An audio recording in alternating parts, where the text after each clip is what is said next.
You are now watching the Trap Stars.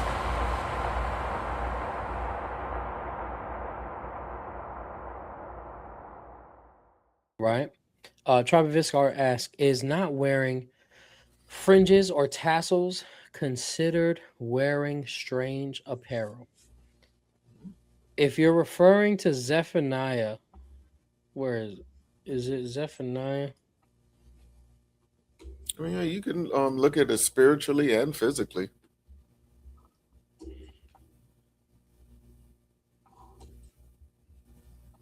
Zephaniah 1 and 8.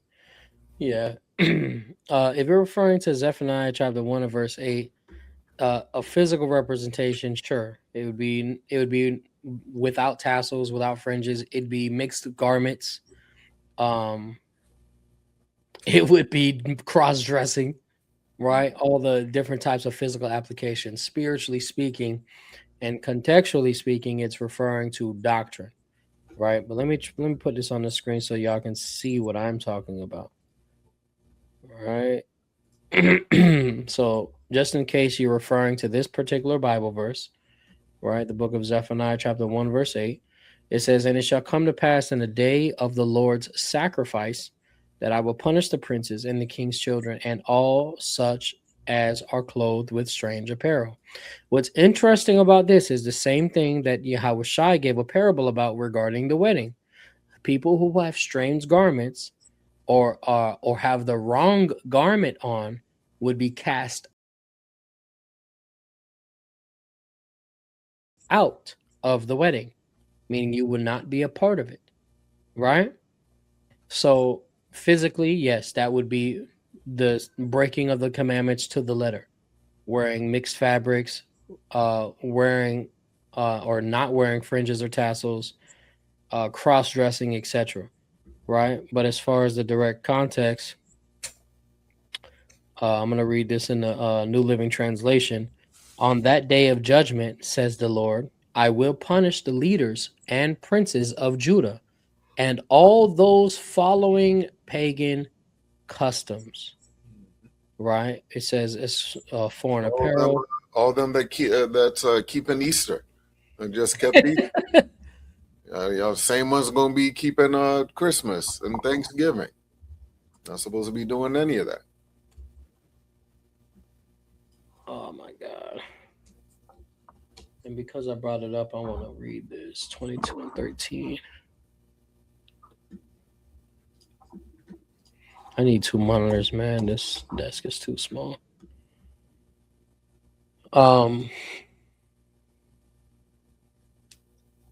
here.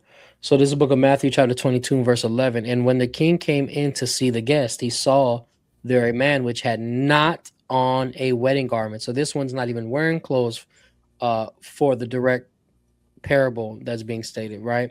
He's dressed in something totally different. And he saith unto him, friend, how camest thou in hither not having a wedding garment? And he was speechless. So notice he got in, right? He's in the wilderness. He think he made it, right? Then he's got to get cast out. This lets you know how far someone thinks they could get without following what God says. And then when he's approached by the king and he's asked, wait a minute, why you ain't do what I say?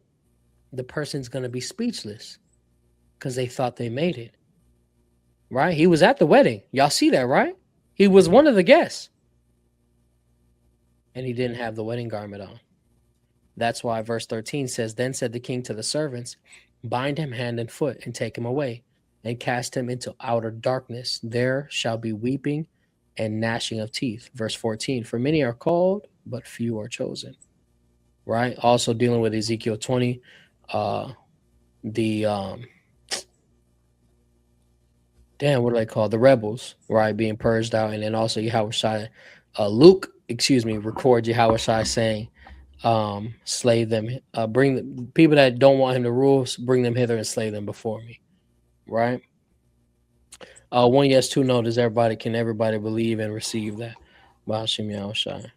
Can everybody believe and receive that? Ba'ashim Yahushua. One yes, two no. Just in a general sense. Definitely. It would be any one of those three things that we stated. The physicality of not wearing the tassels and fringes, wearing mixed garments, and then also cross-dressing. That'd be extremely strange.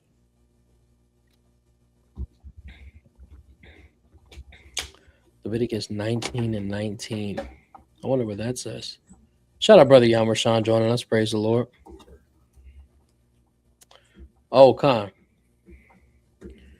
Leviticus 19 and 19. Oh, my God. Yeah, I'm going to have to switch this over. Lord have mercy. I keep going the wrong way. Leviticus chapter 19, verse 19. You shall keep my statutes. Thou shalt not let thy cattle gender with a diverse kind. Thou shalt not sow thy field with mingled seed. Neither shall a garment mingled of linen and woolen come upon thee. You know, a lot of people look at that and say, "Oh, if it's not linen and woolen being mixed together, then it's fine." It can be any fabric mixed together. Just to be clear. Deuteronomy 22 and 11, thou shalt not wear a garment of diverse sorts, as of woolen and linen. And thou shalt make thee fringes upon the four quarters of thy vesture, wherewith thou coverest thyself. All right, so all praises, all honor, all glory to Yahweh Shem Yahushai. Shout out Brother Willie in the building. All praise to the Most High. Oh my goodness. Chief Sister Princess Allah Aisha says, my 14-year-old Obadiah. Shout out Obadiah, praise the Lord. Shout out Taza Yaza, Adea, Ashar. Shout out the House of Amariah. Love you guys. My 14-year-old Obadiah is wondering, how do we know that the Most High isn't just talking about wool and the other fabric that was listed? Great question, because other people do wonder the same thing, and that's why they end up wearing mixed fabrics. So let's go to both of them again. Let's do this. Okay. Bam. All right. So now I'm just waiting to see if Putin is the chief prince of Meshach. Oh, Lord willing. So here is the first time that this law is mentioned, right? Leviticus chapter 19, verse 19. In the KJV, it says, you shall keep my statutes. Thou shalt not let thy cattle gender with a diverse kind. Thou shalt not sow thy field with mingled seed. Neither shall a garment mingled of linen and woolen come upon thee. Then in the NLT, it says, do not wear clothing woven from two different kinds of thread. Right? What's another right here? In the ESV, it says, nor shall you wear a garment of cloth made of two kinds of material. So we have more witnesses identifying that it's any two kinds of material, not just linen and woolen, right? Your current favorite, the AMP, same thing. Yes, and the AMP also says nor wear clothing of two kinds of material mixed together, right? So if you look at the other ones, it says two kinds of material, etc., right? So those are multiple witnesses for Leviticus chapter 19, verse 19. Now let's go to the other one where it is restated in Deuteronomy 22 and 11, right? Let's start at verse 9. Deuteronomy chapter 22 and verse 9. Thou shalt not sow thy vineyard with diverse seeds, lest the fruit of thy seed which thou hast sown and the fruit of thy vineyard be defiled. So we see that it's clearly talking about the same thing. Thou shalt not plow with an ox and an ass together. So as far as plowing, two different types of animals can't even plow together, right? Verse 11.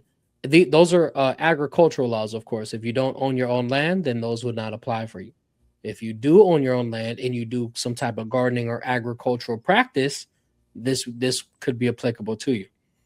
Right? Verse 11, thou shalt not wear a garment of diverse sorts. So this is restating the same law, and it identifies diverse sorts, and it shows a comparison as of woolen and linen together, right? So it was simply using two fabrics as an example rather than The status quo, basically. yeah, yeah, there you go, a status quo. An example rather than a status quo. We're right here. Even when you look in the lexicon, you know, all of the initial definitions are mixed stuff, fabric of mixed weave, a kind of cloth forbidden for garments. But then secondarily, you'll see cloth made by weaving linen and wool together. But then even when you look at Deuteronomy 22 and 11, just have that, where it says, thou shalt not wear a garment of diverse sorts. That's what we're not supposed to be doing. Then it gives an example, as of woolen and linen together. So that makes a clear separation there that the law is thou shalt not wear a garment of diverse sorts, comma, as of woolen and linen together, as in